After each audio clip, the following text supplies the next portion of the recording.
দেখো ছুরিটা লাল হয়ে গেছে, আমি এখানে ফুটো করে নিচ্ছি। গ্যাসটা একটুখানি আসতে করবো বাড়ি, বন্ধ করে দে, ছ্যাঁকা লেগে গেল হাতের মধ্যে। দেখো কতগুলো ছিদ্র করে নিয়েছি যাতে জলটা যাতে না জমে, দেখি সেটা না হয়। এখানে আরও দুটো গামলি নিয়েছি, এখানেও এই যে গামলিগুলো দেখো, এগুলো ভালো গামলি আমার প্লাস্টিকের বাটিগুলো নিয়েছি, এগুলো ছিদ্র করে নিয়েছি। আর গত রবিবারে এই দুটো গাছ নিয়ে এসেছিলাম বসাবো বলে, কিন্তু এত পরিমাণে বৃষ্টি হচ্ছিল তো বসাতে পারিনি, মাটির তো ব্যাপার আছে, তা মাটি পাইনি, যার জন্যে চলো আজ মাটি নিয়ে এসেছি, আজ গাছটা বসাবো। দেখো এই মানে বাটিগুলোর মধ্যে আমি মাটি নিয়ে নিচ্ছি, এই একটায়, আর এতে আমি বসাবো এই লেমন ট্রি গাছটা। তোমাদের আগের রোববার দেখেছিলাম আমি গাছ কিনে নিয়ে এসেছি, কিন্তু বৃষ্টির কারণে আমি বসাতে পারিনি। আর দেখো শুকনো হয়ে গেছে, এগুলো একটু ছেটে দেবো।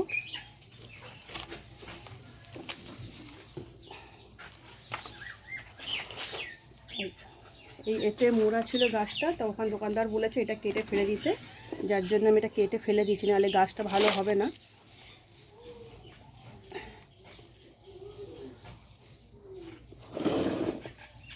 আর দেখো এই গাছটাও নিয়ে এসেছি, কিন্তু এইটা কি গাছ তোমরা যদি জানো একটু কমেন্ট করে জানিও। আমি এই গাছটার নাম জানি না, কিন্তু আমার ভালো লাগলো বলে আমি এই গাছটা নিয়ে এলাম।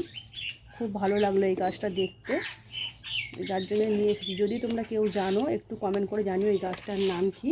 আর এই পাতাগুলো শুকনো হয়ে গেছে, কিছুটা পাতা আমি কেটে দিচ্ছি, নাহলে গাছটা দেখতে ভালো লাগবে না। অনেক কটা পাতাই শুকনো হয়ে গেছে, যেহেতু অনেক দিন ধরে ঘরে ছিল না, আজকে 5-6 দিন হয়ে গেল। সেই সামনের রোববার আমি নিয়ে এসেছি গাছটা, সেই থেকেই ঘরে রয়েছে গাছটা। বসাবো করে বৃষ্টির কারণে বসানো হয়নি। আর যেহেতু বৃষ্টিটা ধরেছে আর মাটিটাও জোগাড় করতে পেরেছি, যার জন্যে আমি গাছটা বসিয়ে দিলাম।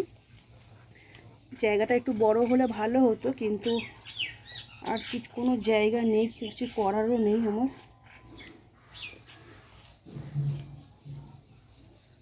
আর বলেছে এই গাছটা বলেছে 1 মাস পর সার দিতে বলেছে, এখন কোনো সার দিতে হবে না।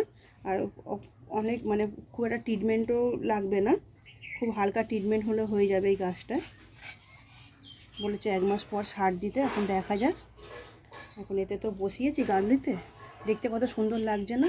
তোমরা যদি জানো এই গাছটার নাম কি একটু কমেন্ট করে জানিও বন্ধুরা। আর এই গাছটার নাম আমার জানার খুব ইচ্ছা আছে, একটু কমেন্ট করে জানিও গাছটা। এই গাছটা বসানো হয়ে গেছে। আর এই যে নেক্সট প্ল্যান্টটা যে নিয়ে এসেছি, এইটা তো একজন কমেন্ট করে বলেছিল, আমি এই গাছটার নাম জানতাম না, তো আমার মেয়ের বন্ধুই বলেছিল কমেন্ট করে। তো এই গাছটাকে এতে দিয়েছি বাটির মধ্যে, কিন্তু বাড়ছে না, আমি এতে বসাবো। আমি এই আইসক্রিমের বাটিতে বসাবো, জায়গাটা বড় হলে মনে হয় বাড়বে।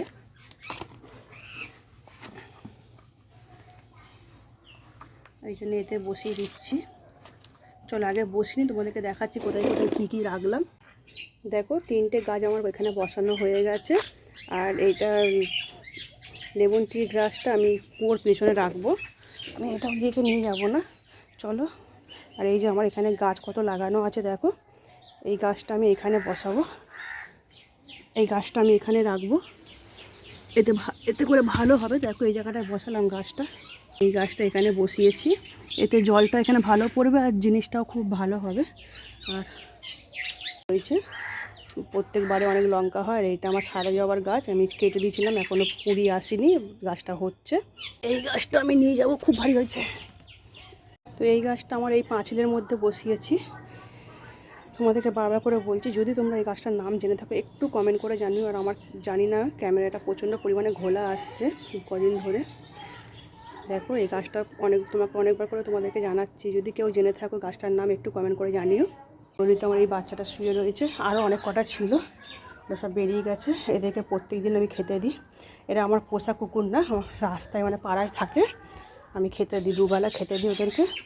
আর চলো এই গাছটা দেখো, এইটা স্নেক প্ল্যান্টটা, আর এই বাম্বু ট্রি আগেবারে নিয়ে এসেছিলাম, তোমাদেরকে দেখিয়েছি। এই বাম্বু ট্রিটা এখানে বসেছি গেটের মুখে। চলো স্নেক প্ল্যান্টটা এখানে দেবো, প্ল্যান্টটা এখানে বসাবো, দেখা যাক এখন এতে বাড়ে কি না। গাছটা বসিয়েছি এতে, দেখা যাক। আর এই দেখো জেট প্ল্যান্টটা, বাম্বু ট্রি আর জেট প্ল্যান্টটা দুটো একসাথে নিয়ে এসেছিলাম, তোমাদেরকে দেখিয়েছি। তো এটা কদিন বৃষ্টির জন্য এটা আমার ঘরে থাকে। এই জেট প্ল্যান্টটা তোমাদেরকে বলেছিলাম ঘরে রাখা ভালো এই গাছটা। তো এটা আমার ঘরেই ছিল, যেহেতু একটু রোদ উঠেছে একটু রোদে দেবো। এটা একটু রোদ খাওয়াতে বলেছে মাঝের মধ্যে, তো এটা আমি একটু রোদে কিছুক্ষণের জন্য রোদে রাখবো। একটু রোদ খেয়ে নিলে এটাই কোনো যত্ন লাগে না, এটা একটু মাঝের মধ্যে রোদ দেখালেই হবে, জল বাতাস কিছুই লাগে না। তো একটু রোদ দিলেই একটু ভালো থাকবে। আর দেখো এই গাছের পাপড়িগুলো বেড়েছে, এইখানে বেড়েছে, এইখানে এইদিকে বেড়েছে, এখানে অনেকগুলো দেখো একটু ডালও ছেড়েছে নিচ থেকে। তো ভিডিওটা কেমন লাগলো একটু কমেন্ট করে জানিও। এটা যদি ভালো লেগে থাকে লাইক কমেন্ট শেয়ার করে দিও। তো টাটা।